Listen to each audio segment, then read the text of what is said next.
Resulü Fiyam Hazretinin ervah şereflerine Pirimiz Bilal Habeş radıyallahu anh Efendimizin ve ala husus bu caminin bahanesi ve bugüne kadar içerisinden gelmiş geçmiş imam mezun kayyumlarının kahve ehli iman ervahı için Sahib-ul Sayf Şeyh Abdulkerim el-Kibrisi Rabbani Hazretleri için Allah rızası için El Fatiha.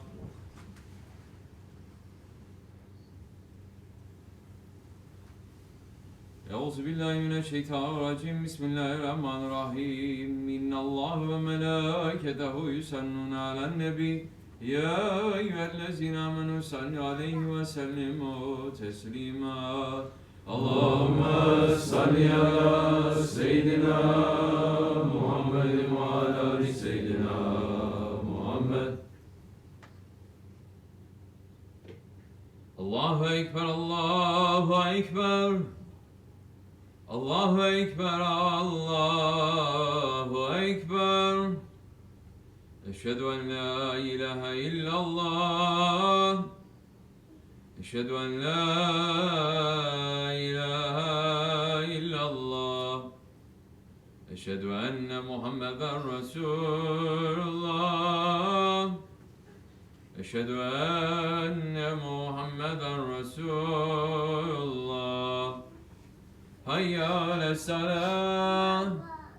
Hayya ale's-salâh. Hayya alel-felâh. Hayya alel-felâh. Allahu Ekber, Allahu Ekber. La ilahe illallah.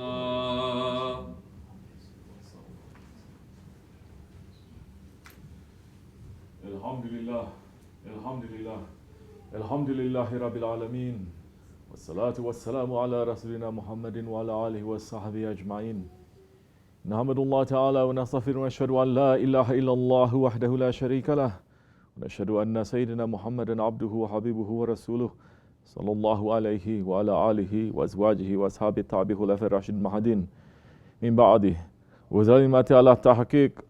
خصوصا منهم علامات خلفاء رسول الله تحقيق عمر المؤمنين حضرت أبو بكر وعثمان وعلي وعلى بقية الصحابة التابعين رضوان الله تعالى عليهم أجمعين. يا أيها المؤمنون الحاضرون اتقوا الله تعالى واتقوا من الذين هم محسنون. الحمد لله رب العالمين والصلاة والسلام على أشرف الأنبياء إمام المرسلين سيدنا ومولانا محمد وعلى آله وصحبه أجمعين. All praises are due to Allah subhanahu wa ta'ala, the Lord of the universes. And may all peace and blessings be upon the chosen messenger, Sayyidina Muhammad alayhi salatu wassalam, upon his noble family and blessed companions, and all those who follow them until the last day. Ya ayyuhal mu'minun, welcome to the believers on this sacred month of Zulqa'dah. O believers, the Holy Prophet ﷺ is saying in his Hadith Sharif, the best of my nation is my generation. Then those who follow them, and then those who follow them. And in another Hadith Sharif, he is saying, my companions, they are like guiding stars. Whoever you follow, you will be guided on the right path. O believers, the Sahabe-i Kiram, the companions of the Holy Prophet ﷺ, they are our role models. Why is that? Because they were the ones who were in the association of the Holy Prophet ﷺ. They were the ones who were in the sohbat of the Holy Prophet ﷺ. And through that association, through that sohbat, they gained the title of Sahabi. For the ones who are trying to be in the association of the inheritors of the Holy Prophet, we look to the lives of the Sahabe-i Kiram as a guide for us for how to be in sohbat. We look to them to learn obedience, to learn submission, to learn muhabbat. Because in their lifestyle we see the example of for how to pass through every test that is being put in front of us on the way. And 1430 years ago, the Holy Prophet ﷺ and his Sahabi they were put through a great test. We must know our history as believers. We must know the seerah of our Holy Prophet ﷺ. We must know what the Sahabe-i Kiram went through, because when we learn what they went through, so many times we are finding a light that will help the road before us. Allah subhanahu wa ta'ala has made them to go through whatever that they went through to teach us and to guide us for the following generations until Judgment Day on how to lead our lives. 1430 years ago, the beloved of Allah subhanahu wa ta'ala alayhi salatu wassalam had a dream that he saw himself entering Mecca and making tawaf around the Kaaba. Understand that this was a time that this looked impossible. The Quraysh, the tribe that the Holy Prophet ﷺ belonged to, they had become the worst enemy of the Prophet. They had fought the Muslims in Badr, in Uhud, and in Handak. Yet the Holy Prophet ﷺ had a dream, seeing that he was entering Mecca and he was making tawaf. When he told his companions his dream, they became overjoyed. And in this month, the month of Zulqa'dah, the Holy Prophet ﷺ and his companions, they were on the road to Mecca.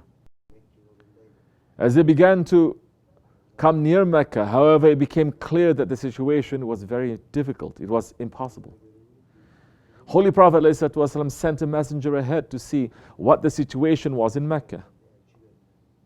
And that messenger came back saying that the Quraysh had sent Bedouin warriors with weapons to stop the Muslims from entering Mecca. Understand that the Holy Prophet ﷺ and the Sahabe-i Kiram, they were not there to fight. They were not armed. And Allah subhanahu wa ta'ala sent so many signs showing the Muslims that they should not enter to Mecca immediately. So they moved instead to an area called Hudaybiyah. And while they were there, the Holy Prophet ﷺ sent Hazrat Osman radiallahu an as a diplomat to Mecca to talk to the Quraysh and to negotiate terms for the Muslims to enter Mecca to make tawaf. And look carefully at the obedience and the love of Hazrat Osman. While he was in Mecca, the Quraysh said to him, well, we do not know about Muhammad and the other Muslims, but while you are here, we will allow you to make tawaf around the Kaaba.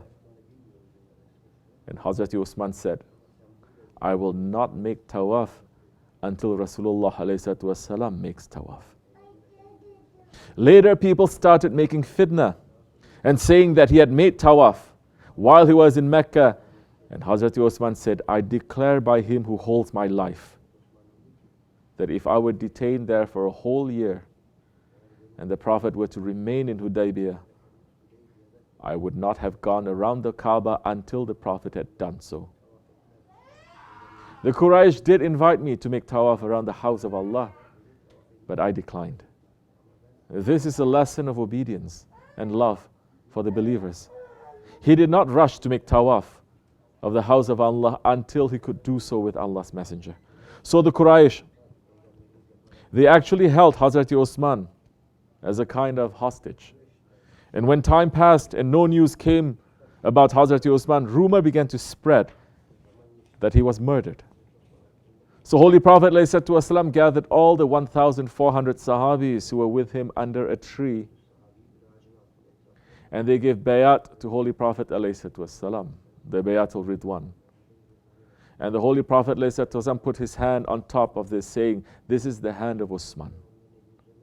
O believers, what did they make bayat for? They made bayat to struggle for the sake of Allah until their last breath, that they would die in the way of Allah. And Allah subhanahu wa ta'ala is praising that bayat in the Holy Quran in Surah Al-Fatih, saying, certainly Allah was well pleased with the believers when they swore allegiance to you under the tree. And He knew what was in their hearts, so He sent down sakina, tranquility on them, and rewarded them with a near victory.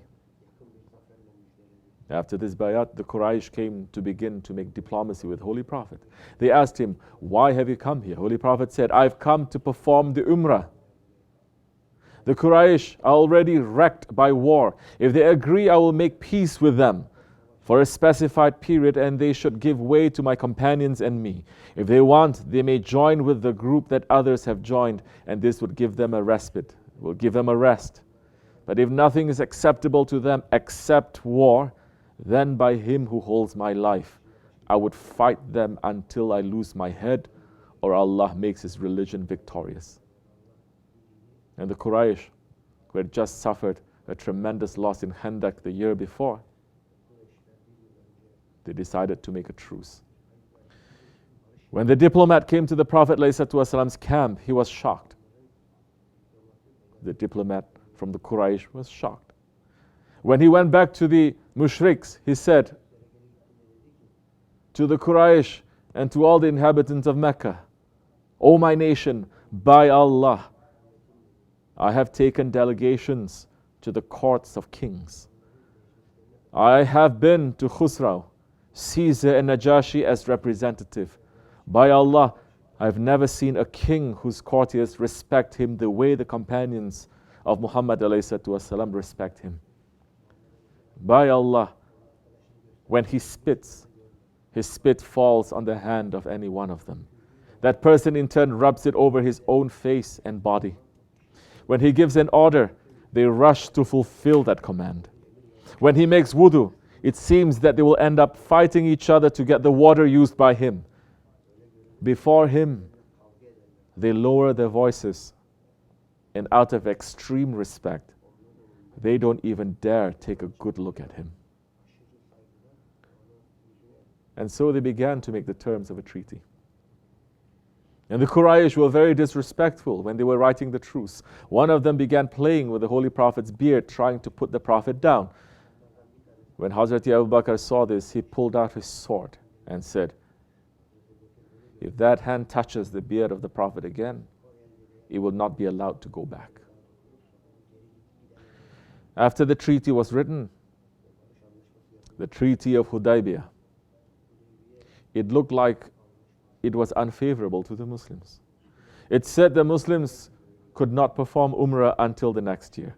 It said that if anyone from the Quraysh became a Muslim, they had to be handed back to the Quraysh.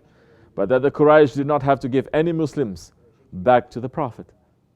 And fitna again began to arise in the camp of the Holy Prophet ﷺ by the hypocrites. Some people started saying, didn't the Prophet say we were going to make Umrah this year? Look, we came all this way and didn't make Umrah. And we agreed to this treaty that makes us weak. And Holy Prophet knew all this. And what did he do? He came out of his tent and he shaved his head and sacrificed an animal as though he had just finished the Umrah. And when the people saw this, they remembered their bayat and they rushed to follow the sunnah of the Prophet, shaving their head and sacrificing the animals. And Allah subhanahu wa ta'ala sent the verse, truly we have granted you a clear victory. And Hazrat Umar radiallahu anh came to Holy Prophet and asked, Ya Rasulullah, is this a victory? And Holy Prophet replied, yes. O believers, put yourselves in that situation. Holy Prophet had a dream that he was performing Umrah. He went with the Sahabe-i Kiram to Mecca and was prevented from making Umrah. They signed a treaty with the terms that looked unfavorable to the Muslims, and they returned back to Medina. What would we think? How would our faith be? Would we be shaky? Would doubt enter our hearts? Doubt did not enter into the hearts of the true believers. And yes, that Treaty of Hudaybiyah, it was a huge victory for the believers. At the time of Hudaybiyah, Holy Prophet ﷺ went to Mecca with 1,400 companions. 2 years later, he conquered Mecca with 10,000 companions. After Hudaybiyah, the Arab tribes and the other nations saw that the Holy Prophet was so powerful that the Quraysh signed a truce in order to avoid fighting him. And after that, the Holy Prophet ﷺ sent diplomats to Abyssinia, to Rome, to Egypt, to Persia. And because there was peace, Islam could spread easier and more free. As Al-Zuhri is saying, there was no victory for Islam greater than Hudaybiyah. When the truce came and war laid down its burdens, people began to meet in safety and converse. They start to talk together. And no intelligent man learned of Islam, who did not enter it. Within 2 years of the truce, as many as those as had entered it before, they embraced Islam, or even more. During this time, the great companions, Khalid ibn Walid and Amr ibn al-As, they entered Islam. And yes, the dream of the Holy Prophet ﷺ was ultimately fulfilled as he and his companions made tawaf of the Kaaba and shaved their heads. What is the lesson of the Hudaybiyah for the believers? What can we take from this incident? What are those guiding stars teaching us through their actions that we're speaking to us? The actions that are speaking to us 1,430 years later. We must submit to the will of Allah. We must submit to the will of the Holy Prophet ﷺ. And we must submit and be obedient to the word of our leaders. Because the Holy Prophet ﷺ, and also the inheritors of the Holy Prophet, their road is illuminated by the light of Allah. They see what we cannot see. What may look so good to us, they may know what is bad for us. What looks so bad for us, they may know it is good for us. As Allah subhanahu wa ta'ala is saying, although it is hateful to you, it may happen that you hate a thing that is good for you. And it may happen that you love a thing which is bad for you. Allah knows. You don't. As our Shaykh, Sahib-ul Sayf, Shaykh Abdulkerim Kibrisi Rabbani, is saying, the murshid is that one who knows when the road comes to a fork, which way to turn. He sees the light going ahead, and the Holy Prophet ﷺ is holding that torch. Anyone who is following, they may go then, inshallah Rahman. O believers, O murids, we have given bayat, we have sworn allegiance to the one who is leading us on the way that is being illuminated by the Holy Prophet ﷺ. If we take our own detour from that road, we will be lost forever. If we follow that road without questions, without doubt, without following our nafs, we will reach to safety. O believers, be like the Sahabe-i Kiram. Say we hear and we obey. If we do that, inshallah Rahman, we will reach to safety. Astaghfirullah, astaghfirullah, astaghfirullah, azim al-lazi la ilaha illa wal hayyul qayyum wa atubu ilayh. لا إله إلا الله وحده لا شريك له له الملك وله الحمد على كل شيء قدير لا إله إلا الله وحده لا شريك له له الملك وله الحمد على كل شيء قدير لا إله إلا الله وحده لا شريك له له الملك وله الحمد على كل شيء قدير لا إله إلا أنت سبحانك إن كنت من الظالمين لا إله إلا أنت سبحانك إن كنت من الظالمين لا إله إلا أنت سبحانك إن كنت من الظالمين سبح قدوس ربنا رب الملائكة والروح سبح قدوس ربنا رب الملائكة والروح سبح قدوس ربنا رب الملائكة والروح إن دين عند الله الإسلام. وأقم الصلاة. الله أكبر الله أكبر الله أكبر الله أكبر أشهد أن لا إله إلا الله أشهد أن لا إله إلا الله أشهد أن محمدا رسول الله أشهد أن محمدا رسول الله حي على الصلاة حي على الصلاة حي على الفلاح حي على الفلاح قد قام الصلاة قد قام الصلاة الله أكبر لا إله إلا الله